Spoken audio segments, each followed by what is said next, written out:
if you have your attention, we're going to get started. Please grab a seat, and if not, grab some shade. I'm Rodney Ellis, and I couldn't be more delighted that we have so many people who would come out on a pleasant Saturday morning for the ribbon cutting for the historic Houston Negro Hospital, later became Riverside Hospital. We know it's going to warm up a little later, so all of us who are speakers have decided if we can't say everything we wanted to say today, we're going to save it and say it for the 100th anniversary on Juneteenth, where I've been assured that there will be a few more tents on that day. But look, seriously, I'm so glad that so many people from throughout our community would come here. This is an amazing story. Can we begin with a prayer from the great pastor of the Willa Avenue Baptist Church, Pastor Cosby? Thank you.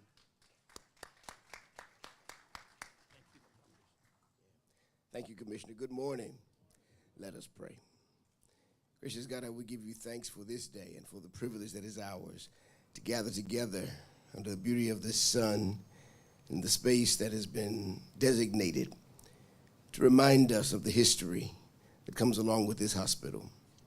We thank you for all of the men and women who for many years shared in this place to ensure that health care would be provided for those who were the underprivileged, the underclasses, those who were left out in the margins of our community.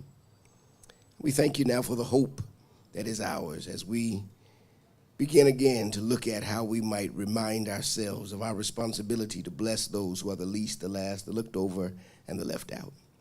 We thank you for our commissioner and for the work that he has done. We thank you for each of these who will speak to us today, who have had a part in ensuring the progress and promotion, the productivity of this experience and expansion. We pray now your blessings upon all of us as we together remind ourselves of our responsibility to ensure that the generations beyond us are as blessed as those before us, even more so because we commit ourselves to ensuring that their progress will be in our hands.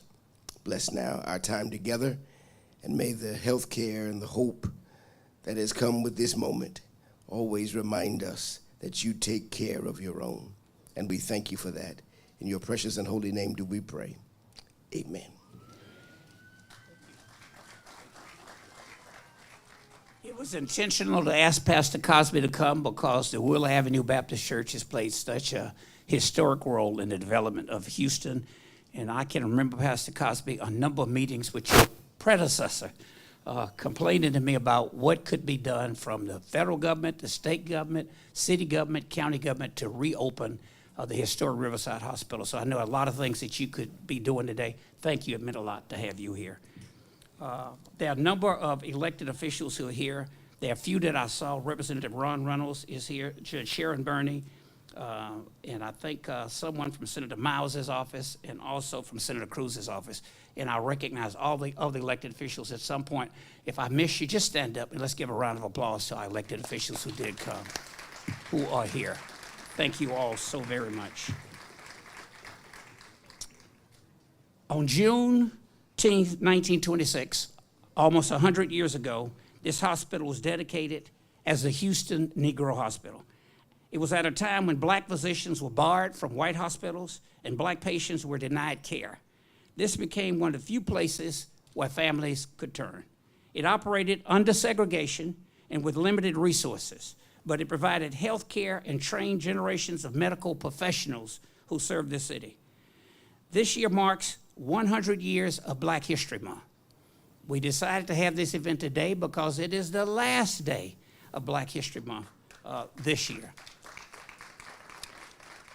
On June 19th of this year, we will mark 100 years to the day this hospital was dedicated. That history reminds us access to health care has always been tried to be done equitably, but it has not always operated that way. Healthcare is a human right, in my judgment. It should not depend on income, neighborhood, or race. In 1918, a wealthy oil man named J.S. Cullinan donated $80,000 to build the original hospital.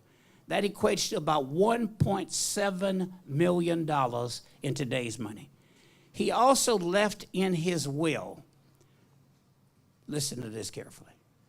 $524,496.57 in trust for maintenance after he died, which equates to about $11.8 million in today's money. Now, I want to pause on that because I have read the book you're going to hear about later. I read the manuscript to the book that one of our speakers will tell you about briefly today. I read the entire book on the iPad, sometimes on airplanes, sometimes in the middle of the night. Mr. Cullinan was ahead of his time. He forced the city of Houston to donate the entire block to a not-for-profit to create this hospital. And it makes a very profound statement on this, the 100th year of Black History Month, the 100th year of this hospital. I was obviously born here. But it makes the point that African Americans had to struggle in this country for a very long time. But we didn't get to where we got to alone. With the members of the Cullinan family who are here today, would you please stand and let us give you a warm round of applause.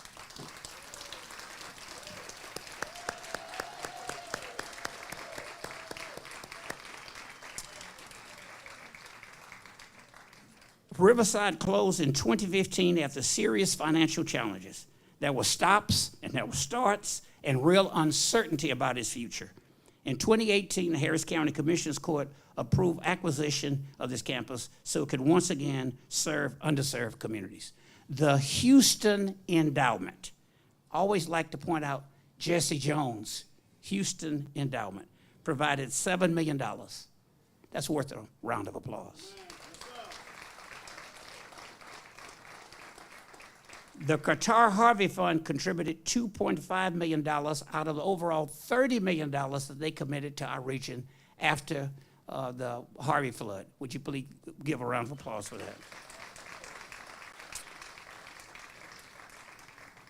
HUD provided $750,000 secured by the late Congresswoman Sheila Jackson Lee, and she was beating them across the head trying to get $20 million. But we appreciate that $750,000. And I think Elwin Lee is somewhere here, and I think Erica Lee Carter may be here somewhere as well. Give them a warm round of applause.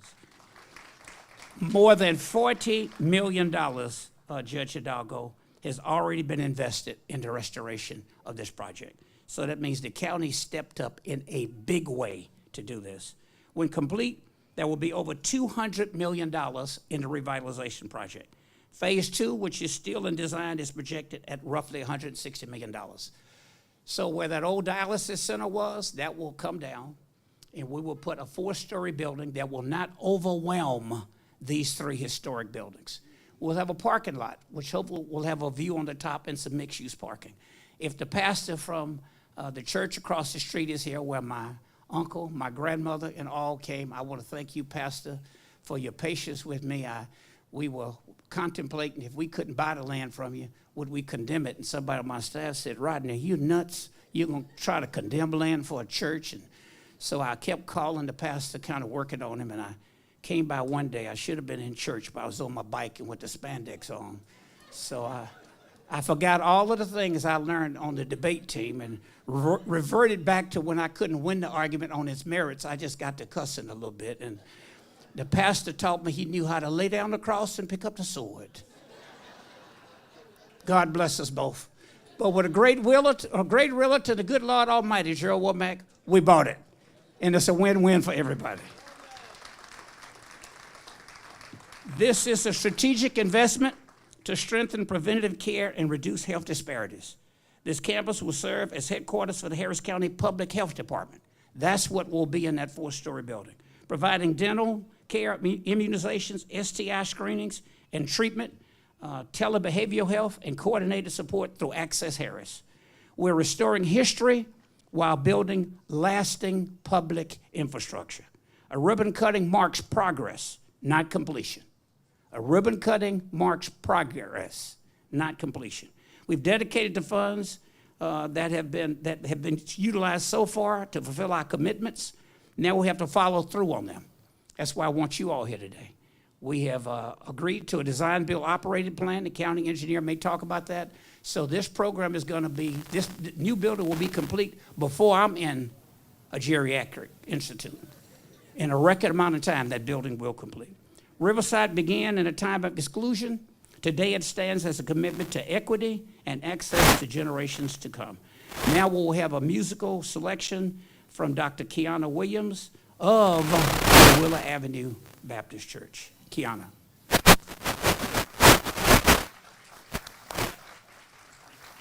We took the railing out for today. Morning. On? Testing. Okay, testing. Am I on? Yes. It's appropriate on this last day of Black History Month to end as we began with our Black National Anthem, Lift Every Voice and Sing. Would you stand as I sing this song? Lift every voice and sing till earth and heaven ring. Ring with the harmonies of liberty. Let our rejoicing rise high as the listening skies. Let it resound loud as the rolling sea.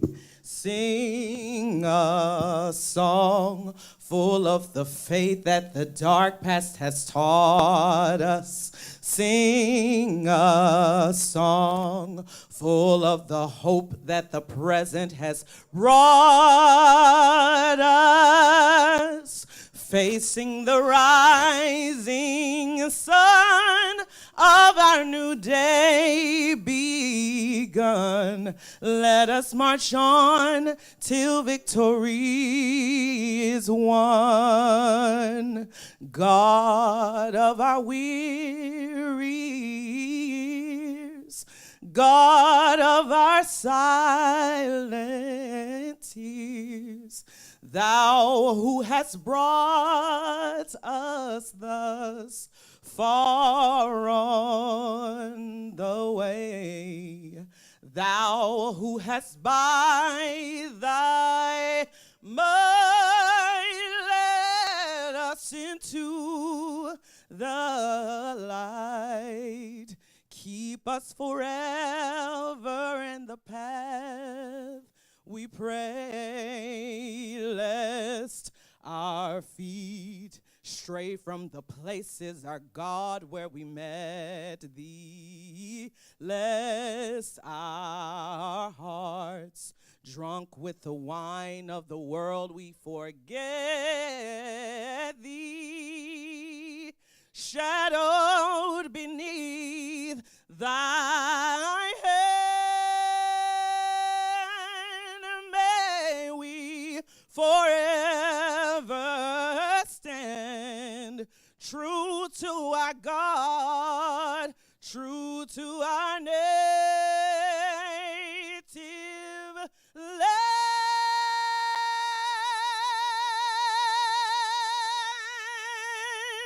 Thank you.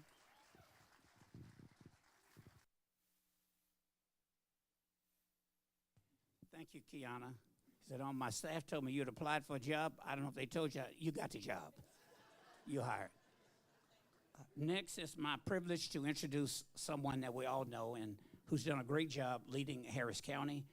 And on a personal note, Judge Hidalgo, I want to thank you. When you got in, you said, well, this Riverside project that's so important is in my office. And she said, I'll tell you a little secret. I passed by it when I was campaigning, but they tell me you were born there. So thank you for having the vision to pass it over to my office. And my team, I want to give them a warm round of applause for what they have done, including put this event together today. Would you please welcome the County Judge of Harris County, the Honorable Lena Hidalgo.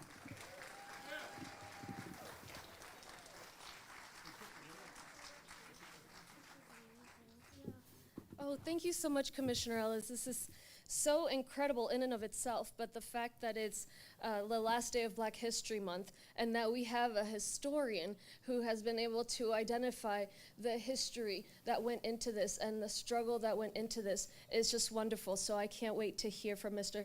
Carlton Houston, but I want to acknowledge as well the Cullinan family, President Ann Stern, Madam Consul General, and all the county staff that's worked so hard toward this, and of course, Commissioner Ellis, again, you and your staff. It was ultimately, and I had a chance to learn a little bit of the history as well, because of a very philanthropic individual who had a sense of equality and tolerance at a time where it was odd to be that tolerant. He was bullied by his peers, Mr. Cullinan, who contributed to this hospital as part of what I've learned from the work of Mr. Houston. But then there were Black citizens willing to stick their necks out at a dangerous time to push for this hospital, and there were Black physicians who'd overcome so many challenges to become really preeminent professionals in their field and came from various places around the world. It's a minor miracle that in Houston, 100 years later, we don't tend to keep things around for too long. This place is still here. And it's perfect, with it being Black History Month, for us to be able to know the history, to celebrate it, and to continue building that history. And Commissioner Ellis, this is really a testament to what the county can do to the next generations of people in Houston and in Harris County. It is something that we sometimes don't think about when it comes to infrastructure. We think about flood control, we think about roads, we think about bridges. But at the time this hospital was built, the death rate for African Americans here in town, and this was reported by the newspaper at the time, was twice what it was for white residents of Houston. So just imagine that. And even now, residents of the 3rd Ward live 6 fewer years on average than the average lifespan in Harris County. So we've come a long way, but there's a way to go. There's a way to go. So this is part celebration, part continuation of a fight, and part inspiration for the next chapter. What this means, obviously, for Harris County is that we're addressing the health of the community. We can't be healthy as a county if each of our communities are not healthy. We're working to address disparities through various programs. I see Director Barton here, everybody with the Public Health Department, Director Rahman, but being able to move our Harris County Public Health headquarters here and a variety of programs we've worked on that are evidence-based and really wraparound services is powerful, a powerful testament to the way we're trying to tackle public health. Not just, people talk about this, by the time you get to the hospital, it's almost too late. And so we're really looking at it through this building. How can we really start on the preventative side of things? So this means a lot to so many people. Commissioner, as Chief Emergency Manager in Harris County, I see us come together so well, not just the first responders, the emergency management experts, the hospital folks, the Red Cross, you name it. Then as we recover, all the residents, so many people in this community, young and old, as different as they come, coming together to address this. That is the same story of this hospital. Very different people, very human challenges, and yet this happened, and yet we are preserving it. So I want to just acknowledge again the contributions from the city of Houston, of the land. I think at the time, the Black citizens also paid taxes, but they didn't get the public dollars in the hospitals that they needed. And they didn't have a place to go for care. We had 50,000 Black residents at the time, and they had subpar care, very much subpar care in white hospitals, and for the most part would prefer to stay home rather than be treated the way they were treated there. So it's really a fascinating story, and I think, sir, your book ought to be made into a movie. And but let me just just thank you again, Commissioner Ellis, and all of the various players from foreign to local to all levels of government that have contributed to this.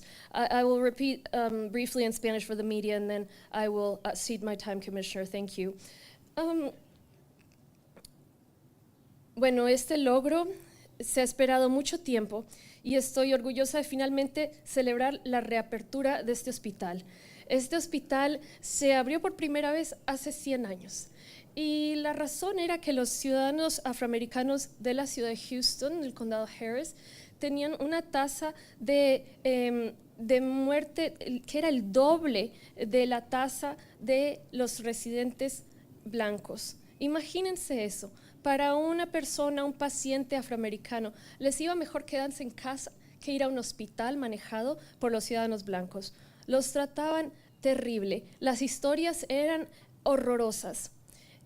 Entonces, en ese momento, un grupo de doctores afroamericanos y una familia, un señor de mucho dinero, quien venía de Pensilvania y está muy comprometido con la igualdad. No tenía esas ideas que la mayoría del área aquí en Texas, en el sur, tenía de racismo. Este señor Cullinan decidió invertir en el primer hospital para afroamericanos aquí en la ciudad. No se trataba de racismo, se trataba de igualdad, porque ahora tenían un sitio para ir y recibir cuidado médico.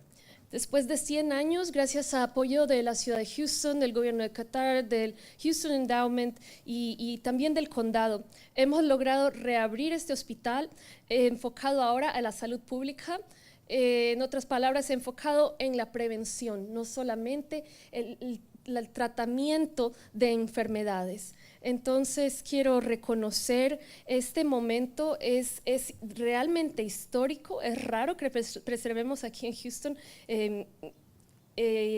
cualquier cosa histórica, vaya, siempre vamos cambiando las cosas, modernizando, pero esta es una historia, deberían hacer una película basada en esta historia. Es una historia de mucha perseverancia, de mucha igualdad, tolerancia y bueno, de una batalla que seguimos luchando todavía en los vecindarios más pobres de nuestra ciudad, de nuestro condado, sea cual sea la raza y la etnia, el pronóstico de vida es más corto. Entonces seguiremos trabajando en esto, pero hoy día es un día muy especial y me enorgullece ser parte de esta continuación de otros 100 años para este hospital.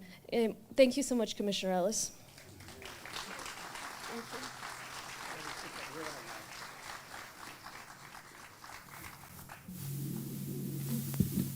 I want to thank the contractors. We took the railing out so you'd have a good view. Next, it's appropriate that we'll hear from our health director, and I want to thank him so much for agreeing to move their employees into this campus. We're going to have the sheriff's office here as well. I want to say to you, the residents of this community, if you see something, say something, because we're making a bold statement by making this investment. Director Leah Barton. Thank you so much, Leah. Good morning, everyone. I'm Leah Barton, Executive Director of Harris County Public Health. Thank you, Commissioner Ellis and the Precinct 1 team for your leadership in bringing this historic site back to life and for inviting us to be part of this momentous event.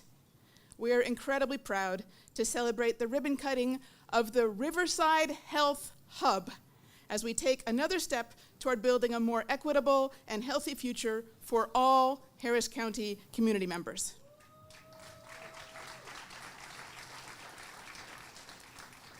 Harris County Public Health is deeply honored to be the hands and feet bringing health services back to Riverside. We are special thanks to Harris County Judge Lena Hidalgo, to Dr. Marcus Cosby from Wheeler Avenue Baptist Church, to historian Carlton Houston, and all of you who have joined to celebrate this moment.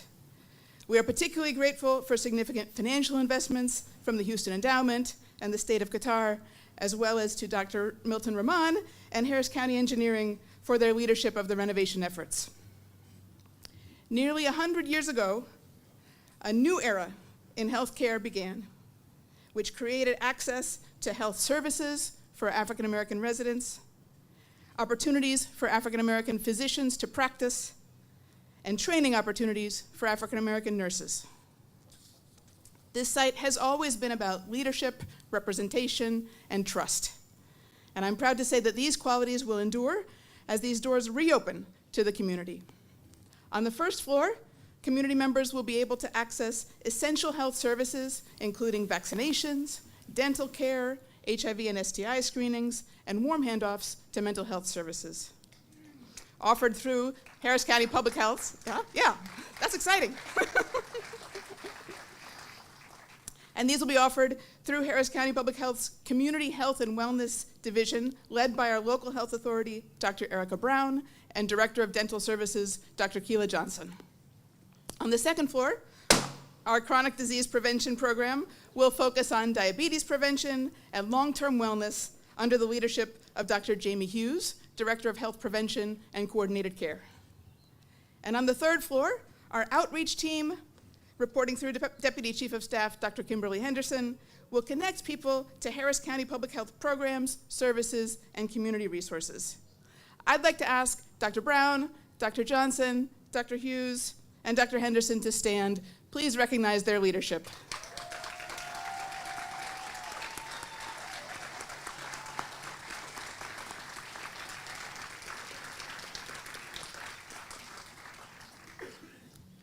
Our mobile units will also periodically visit the site, including our pet mobile unit, offering spay and neuter services and microchipping, because we know supporting families means supporting every part of their lives, and human health and animal health are connected.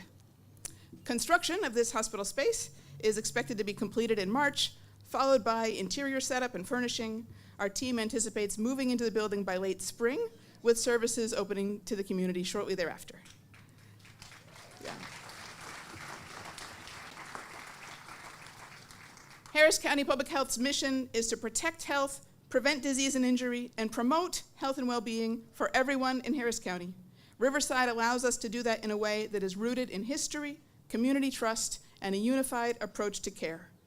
Our presence here is not only about health services, it's about being a trusted partner and resource.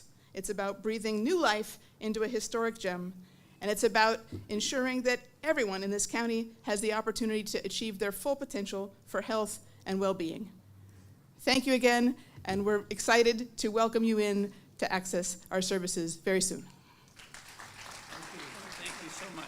Thank you. Next, we'll hear from our county engineer, Dr. Milton Ramon. Thank you. Give him a warm round of applause. Record time, and I know you mentioned the contractors on this project. Thank you, Doctor. Good morning, everyone. Thank you.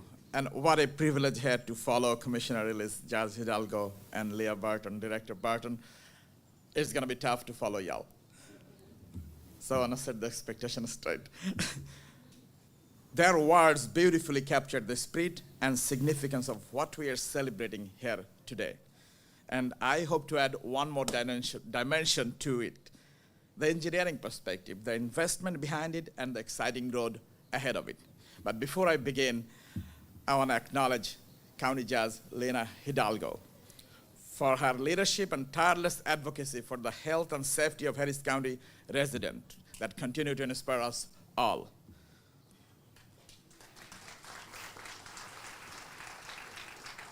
To all the other elected officials, community leaders, funding partners, and honored guests with us here today, welcome and thank you for joining. As Commissioner Ellis so movingly reminded us, this building holds a deeply personal space in our community's history. From the engineering department perspective, that history was both an inspiration and a responsibility.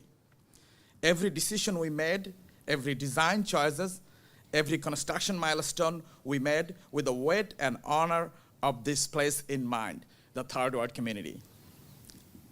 The renovation of Riverside Hospital represents a total investment over $38 million, a bold and deliberate commitment that public health infrastructure is worth investing in. And the people of Harris County deserves world-class facilities. But it didn't happen through the county's funding alone. We are deeply grateful to our funding partners, the Qatar Foundation, Houston Endowment, Coleman Family, All that investment is a powerful expression of the confidence in the public health in the future of Harris County.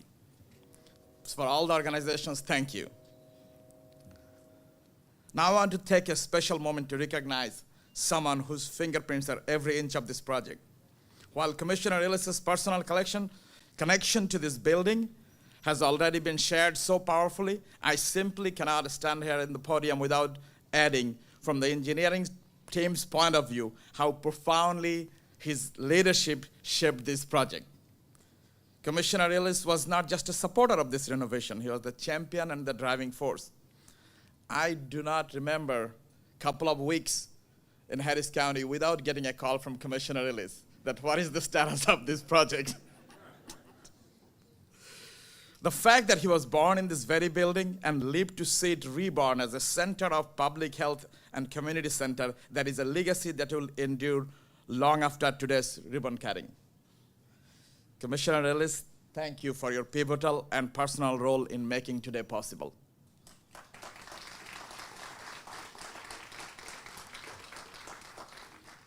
Now, a project of this scale demands exceptional talents, and we are fortunate to have the very best.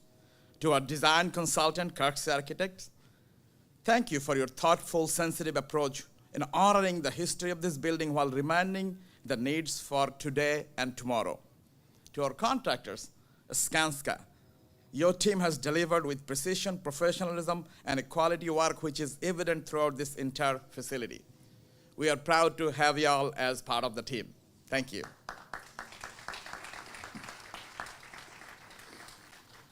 I also want to take a moment to recognize the remarkable team within the Harris County Engineering, whose dedication kept this project on course from start to finish.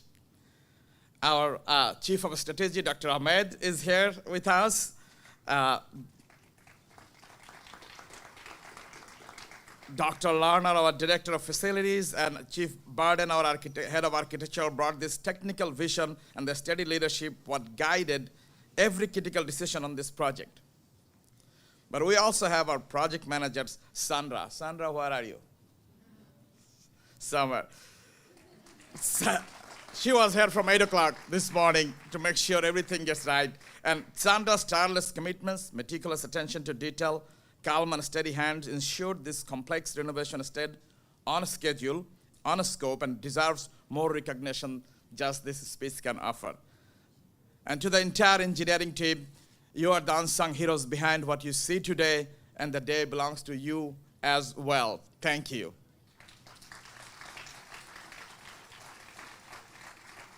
But I want to leave you with something to look forward, because what you see today, as magnificent as it is today, is the only phase one of the story, as you heard from Commissioner. We're proud to announce that phase two of this campus transformation is already in the motion. Phase two will deliver a brand new four-story building spanning over 150,000 square feet, along with a multi-story parking garage, giving Harris County Public Health the expanded space, capacity, and infrastructure to serve the growing community for generations to come. As you have heard, the total investment in this campus will be over $200 million for this community. And I'm honored to share that phase two will make its history in its own right.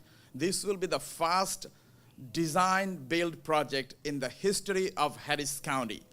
A design-build project is the modern, integrated way of doing the design and construction together that will allow us to deliver this project, accelerating the timeline, reducing risk, and delivering greater value for Harris County taxpayers. We are not just building a new facility, we are pioneering a new way of building in Harris County.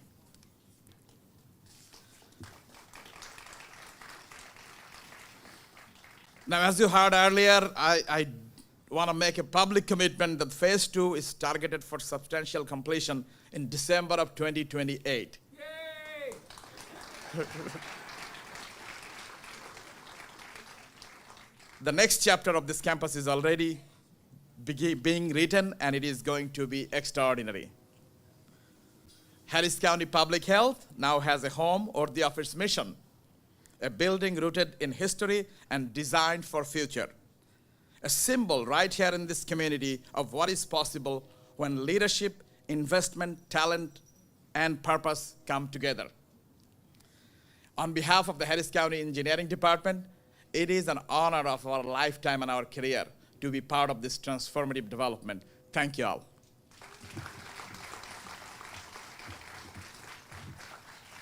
Thank you. Next, the person who I think deserves more credit than anyone else, I think it was my former colleague, Representative Coleman, who reached out to her. She called me when I was still in the state Senate before I came here and said, you know, we want to do this, and we decided we want to give it to the county as opposed to the city. But Ann Stern is stepping down as the head of Houston Endowment. I've known her and her family, a very rich history. And her parents supported me the first time I ran. I hope I have not disappointed them. Would you please welcome the head of the Houston Endowment, Ann Stern.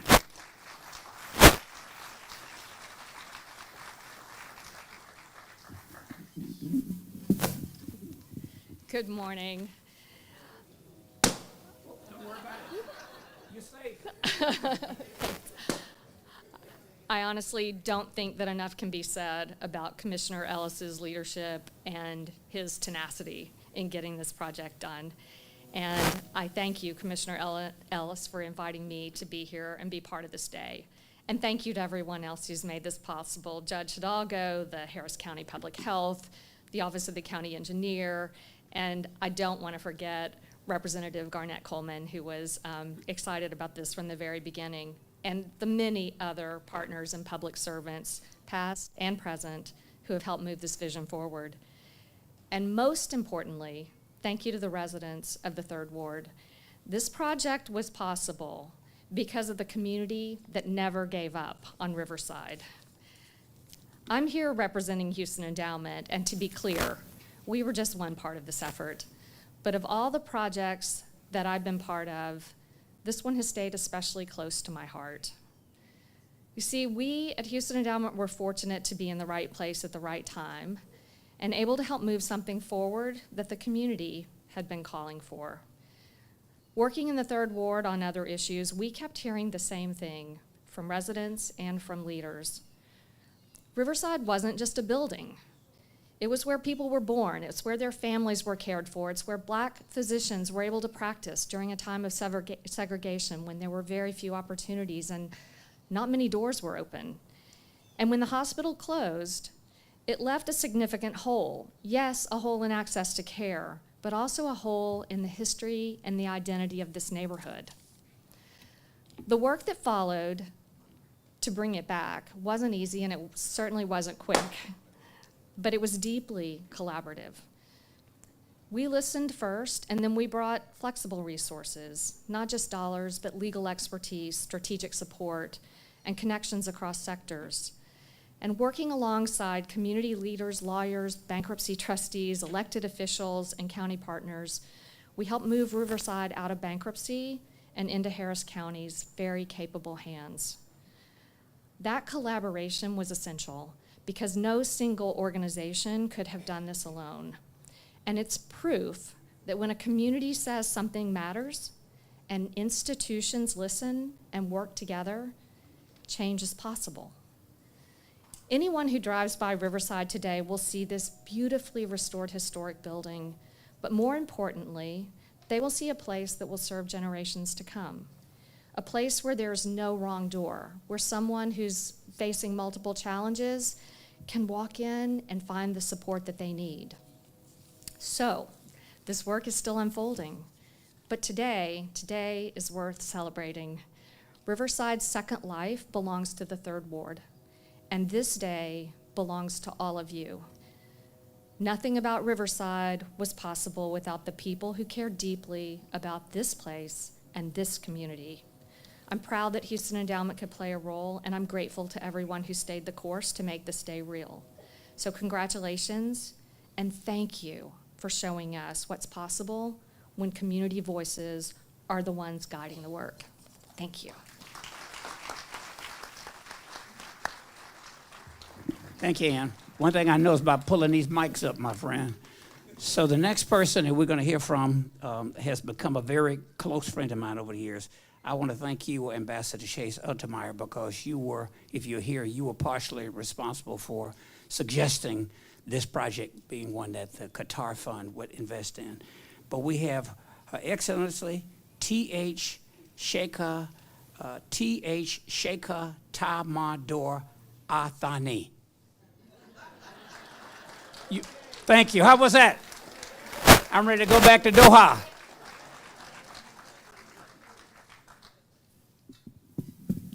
Good morning, everyone.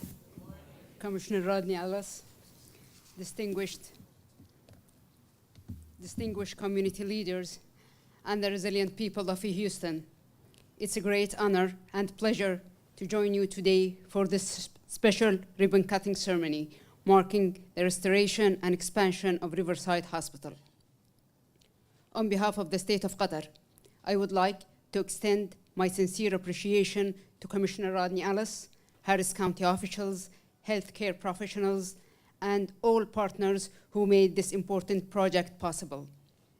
Today is not only about opening a building, it's about celebrating resilience, partnership, and hope. Following Hurricane Harvey, the people of Houston demonstrated remarkable strength in the face of adversity. During that time, the State of Qatar stood alongside affected communities, guided by its humanitarian values and its belief in international solidarity during time of crisis. Through the Qatar Harvey Fund initiative, the State of Qatar contributed to supporting recovery efforts and strengthening healthcare and community services based on the conviction that investing in people is the foundation of lasting recovery. Institutions like Riverside are the heart of every community. They provide care, dignity, and reassurance to individuals and families when they need it most. Supporting this project reflects our shared belief that recovery is not only about rebuilding infrastructure, but about restoring hope and opportunity for people. Today's ceremony also reminds us of what can be achieved when partnerships are built on compassion, trust, and mutual respect. The collaboration between local leaders, healthcare professionals, and community partners demonstrates the power of working together to serve the common good. As we celebrate this milestone, we look ahead with optimism. We hope the center will continue to serve the Houston community for many years to come and remain a lasting symbol of resilience, healing, and friendship between the State of Qatar and the city of Houston. Thank you for allowing us to be part of this meaningful journey. We are proud to stand with Houston in building stronger and healthier communities. Thank you, Commissioner Rodney Ellis. Thank you very much.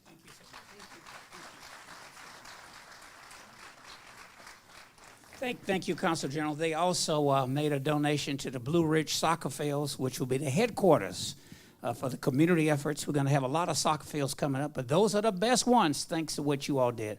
But you do so much, and we appreciate it. Next, we'll hear from Carlton Houston. Carlton wrote the book that we were telling you about, and after Carlton, then we'll hear from John Archidiakono, who is the great-grandson of Mr. Cullen, in that order. Now, Carlton has written a great book, and in your honor, Carlton, I'm going to bring this out now because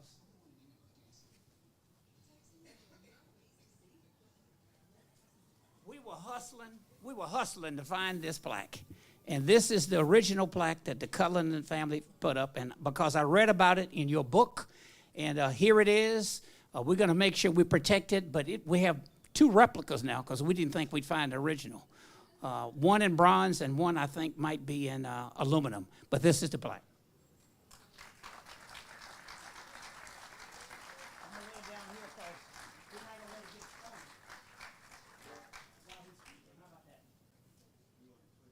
Journalist and a great writer, Carlton Houston. Thank you. Wow. I had all week long I was thinking about what I wanted to say, and then last night I threw it all out, and my wife was asleep, and I had a new idea of what I wanted to say, and it's in my pocket, and I don't even need to bring it out, because this is just standing here at this moment has been something that I've been obsessing over for 20 years, really. I spent the last 3 years, as Commissioner Ellis said, working, staying up till 2 o'clock in the morning, trying to get the details right for this book. The name of the book is The Houston Negro Hospital, The Untold Legacy of Riverside General. And this, I'm kind of distracted because there's so much going on in my mind. Forgive me, photographers, I understand your pain. You guys know Ryan Middle School is right there. This man right here is James Ryan. He was one of the original board members. These photographs are amazing because normally we stand and we pose and we smile. These photographs were taken capturing a series of moments on Juneteenth from 1926. And you see so many people just behind him. There's a lady here with a hat. She's sitting on the edge. She's sitting right here on this concrete. Her name is Dr. Thelma Patton Law. She was the first OBGYN black woman in Houston. You can see her face in the photograph. She has this look in her eye. She's 26 years old, fresh out of medical school. Like all of the physicians in her era, they had to leave the state of Texas to earn a medical degree because there was no school in this state that would allow them to obtain that type of education because of the color of their skin. She went to Howard. Where are my Howard grads at? I see one right there. Dr. Drake's granddaughter, Deborah. She went to Howard, she came back home, and she served this community for 40-something years. They had a celebration where we're sitting right now in the 30s, and they brought 400 children out on the lawn, children that she had brought into this world. It's amazing. I can do this all day long, but I won't because Here's an air conditioner. Over here, this man standing here in the hat with the white suit on with his back to the camera, that's my grandfather, Dr. William Drake.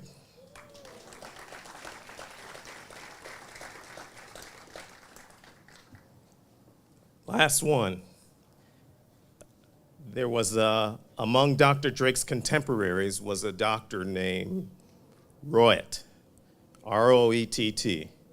Yes. His daughter was the first pediatrician in Houston, Catherine Roett. This photograph, I've been looking at these photographs, y'all, for 20 years. They're online at the University of Houston archives. Dr. Catherine was born about 1923, which would have made her, she's passed now, but she would have been about 3 or 4 years old at the time of the dedication service. Ladies and gentlemen, this little girl, tiny little girl, is Dr. Catherine Wood.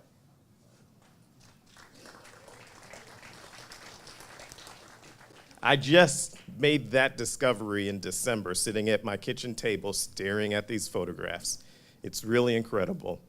I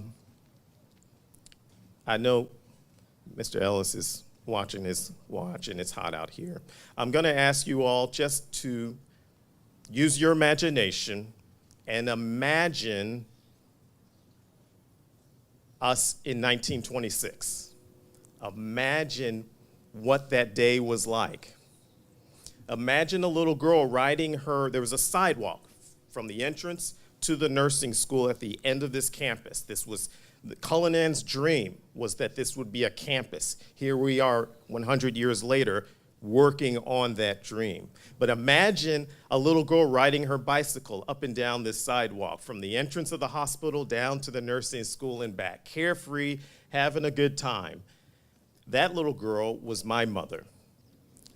Her name is Evelyn Inez Taylor Drake, Dr. Drake's youngest daughter. She was born not here at the hospital. She was born in the middle of the night, right where the corner of that building is sitting. My grandparents stood here on that day, saw the opening of the hospital, saw the promise that it meant for this community. They bought 3 lots right next to the hospital. So this was my mother's world. She played here. She was in and out of the halls. By the way, she's in Kansas City being taken care of by my beautiful sister, Catherine, and she wishes that she could be here and sends her best to everyone who is here this afternoon. This was her world. This hospital, she was surrounded by doctors. Her mother, my grandmother, was a nurse. My grandparents worked together side by side in the operating room in this hospital. So when I'm standing here today, I'm thinking about all of that. I'm thinking about their work, their sacrifice, the limitations for Black physicians at the time, and what this hospital meant. And there's a lot of lessons here, and I've heard a few of them already in what the speakers have said already this morning. The fact that we're standing here is not a coincidence. It's because of the vision and the work and the dreams of people who were standing here 100 years ago. The fact that the name Houston Negro Hospital is etched in stone is not by chance. Joseph Stephen Cullinan made sure that the name was etched in stone because he understood how perilous those times were in 1926 and how easily this could have been taken away from the Black community. The fact that he had this plaque etched and it was hanging right to the left of the entrance so that everyone who would walk in would understand the mission of this hospital. This was intentional. The fact that it was a nonprofit, the money that we make stays here. That was intentional. That was foresight. That's thinking about how do we create something in 1926 that will last. And then, of course, in his will, he made the biggest statement of all. Even when I'm gone, all the money that I've earned in the oil fields of Texas, he was the dean of oilmen in this state. He was the president of the State Chamber of Commerce. He founded the Texas Oil Company, which later became Texaco. And he was anti-Klan, and he was pro-human.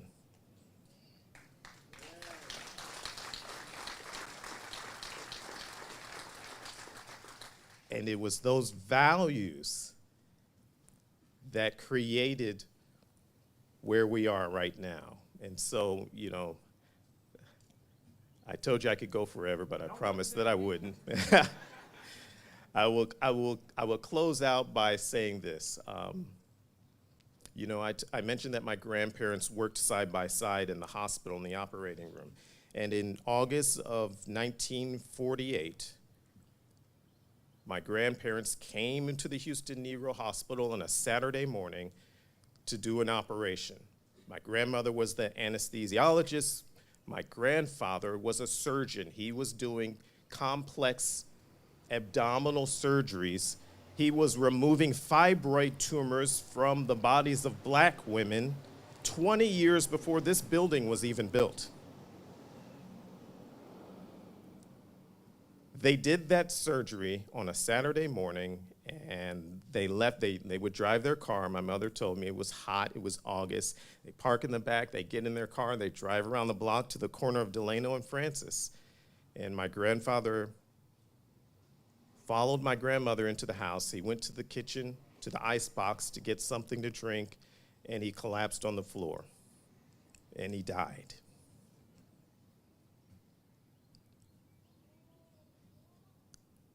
I say that story because it reminds us of the commitment. He was nearly 78 years old, and the last thing he did was perform an operation here at the hospital. So I say that to you to say this is work. It involves sweat. It involves tears. And ultimately, you can't give up when it comes to health and equity. My grandfather, in a letter, called it this great hospital fight. Thank you.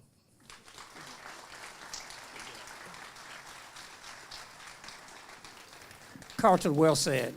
When we do the 100th anniversary, I have decided today we're going to do an anniversary breakfast, because there are a lot of things they had 100 years ago. Climate change was not one of them. So our last speaker is going to be John Architiakano, who is also the head of the Houston Health Museum, where we're going to have a signing of your book. I just announced it. Thank you, John. Thank you all for allowing me to be here today, representing my family. I am honored and privileged, but more important, I'm proud to be a descendant of Joseph Stephen Cullinan. The plaque down here says it all, regardless of race, creed, or color. That's what he believed in 1926. I'm just so proud of that. Oh my gosh. But I will say that I don't think he could have imagined that 100 years later, we were still seeing the disparities we're seeing today.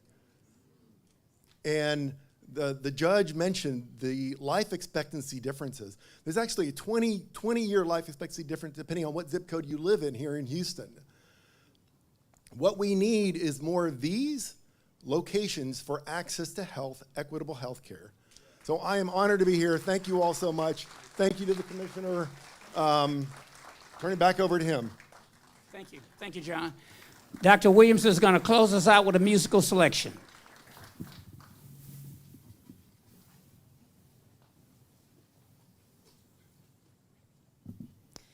If I can help somebody as I pass along, if I can cheer somebody with a word or song, if I can help somebody who is traveling wrong, then my living shall not be in vain.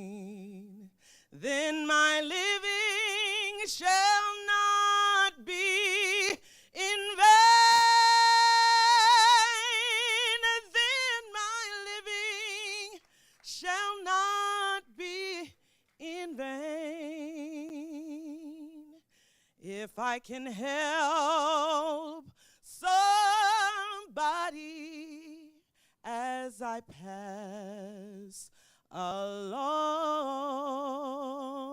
then my living shall not be in vain.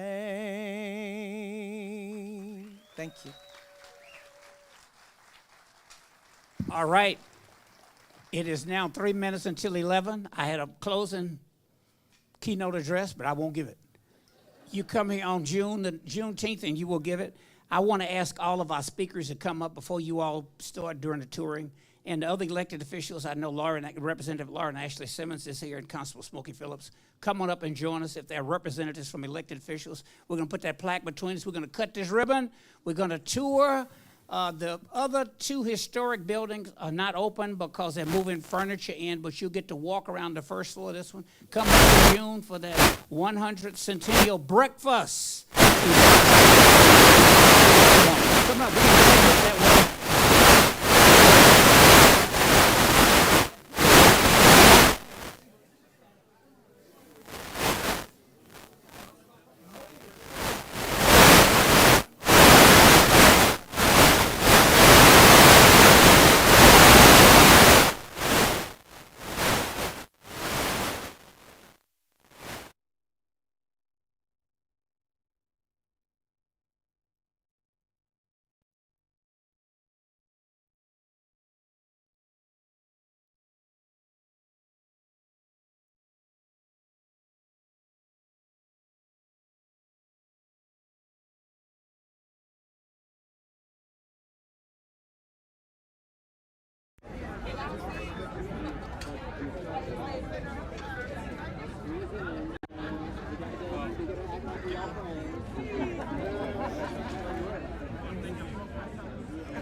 I don't know.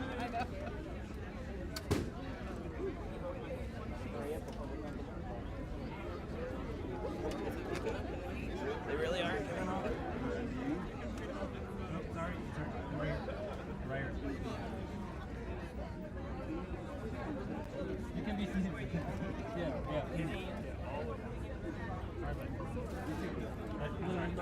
We're riding the shotgun. So everybody, we're going to take one shot with the flag, and then we're going to cut the ribbon, okay? Okay. You're riding the shotgun. Yeah. Sorry, you gotta get. You're riding. Take some shots now, and then we'll cut the ribbon in just a minute.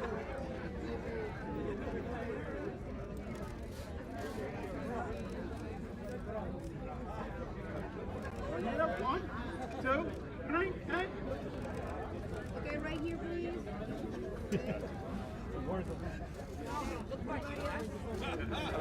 There we go. The one window. There you go. All right, so we're going to cut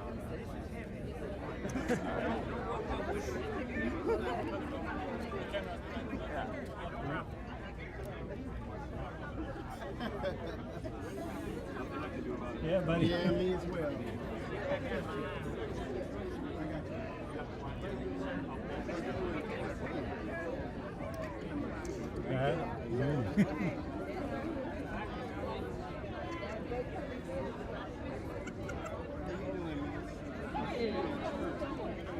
Commissioner, you're gonna count everybody down, okay?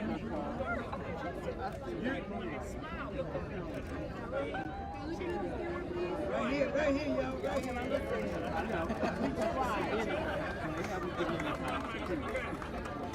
No worries.